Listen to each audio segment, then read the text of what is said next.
Bular mani do'stlarim. Bular esa ularga bo'lgan ishonchim. Bittasiga muzdek suv. Bittasiga esa qaynoq suv quyamiz. Va bunga do'stlarimizni solamiz.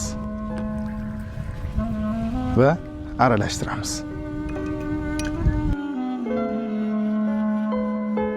Natija esa ko'rib turganingizdek. Nima demoqchiman? Sizga bo'lgan ishonchim qaynoqligida sizga aralashgim, sizga qo'shilgim kelardi. Endi esa ishonchim sovigandan keyin sizni o'zimga aralashtirgim, sizga qo'shilgim kelmayapti. Bular mani do'stlarim. Bular esa ularga bo'lgan ishonchim.